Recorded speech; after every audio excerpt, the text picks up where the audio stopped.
മിലിറ്ററിയുടെ central command ഈ തന്ത്രപ്രധാന ദ്വീപിന് നേരെ ശക്തമായ വ്യോമാക്രമണമാണ് നടത്തിയത്. കേവലം ഏതാനും ചതുരശ്ര കിലോമീറ്റർ മാത്രം വിസ്തീർണമുള്ള ഈ ചെറിയ മൺതിട്ടയിലേക്ക് അമേരിക്കൻ യുദ്ധവിമാനങ്ങൾ ബോംബുകൾ വർഷിച്ചപ്പോൾ അത് വെറുമൊരു സൈനിക നടപടി മാത്രമല്ല, മറിച്ച് വരാനിരിക്കുന്ന വലിയൊരു ആഗോള പ്രതിസന്ധിയുടെ സൂചന കൂടിയായാണ് വിദഗ്ധർ വിലയിരുത്തുന്നത്. ലോകത്തിലെ ഏറ്റവും തിരക്കേറിയ എണ്ണക്കപ്പൽ പാത സ്ഥിതി ചെയ്യുന്ന ഈ മേഖലയിൽ ഉണ്ടാകുന്ന ഏത് ചലനവും ആഗോള എണ്ണ വിപണിയെ നേരിട്ട് ബാധിക്കും. പേർഷ്യൻ ഗൾഫിൽ സ്ട്രേറ്റ് ഓഫ് ഹോർമൂസിലേക്കുള്ള പ്രവേശന കവാടത്തിന് തൊട്ടടുത്തായാണ് ഗ്രേറ്റർ ട്വിൻ ദ്വീപ് സ്ഥിതി ചെയ്യുന്നത്. ഭൂമിശാസ്ത്രപരമായി നോക്കിയാൽ ഒരേ സമയം UAE തീരത്തോടും ഇറാന്റെ തെക്കൻ തീരത്തോടും ഇത് അടുത്തു കിടക്കുന്നു.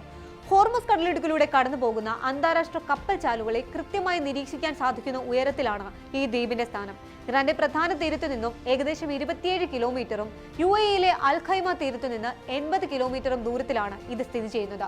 ഈ തന്ത്രപ്രധാനമായ ലൊക്കേഷൻ തന്നെയാണ് ദ്വീപിന്റെ ഏറ്റവും വലിയ പ്രത്യേകത.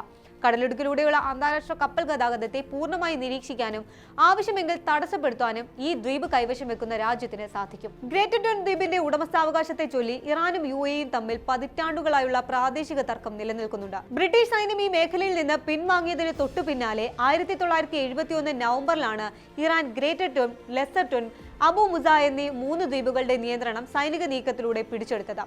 1971 നവംബറിൽ UAE എമിറേറ്റ് ആയ റാസ് അൽ ഖൈമയിൽ നിന്ന് ബ്രിട്ടൻ പിന്മാറാൻ തുടങ്ങിയതോടെ ഇറാന്റെ ഷാ രാജാവ് ഈ ദ്വീപുകൾ പിടിച്ചെടുക്കുകയായിരുന്നു.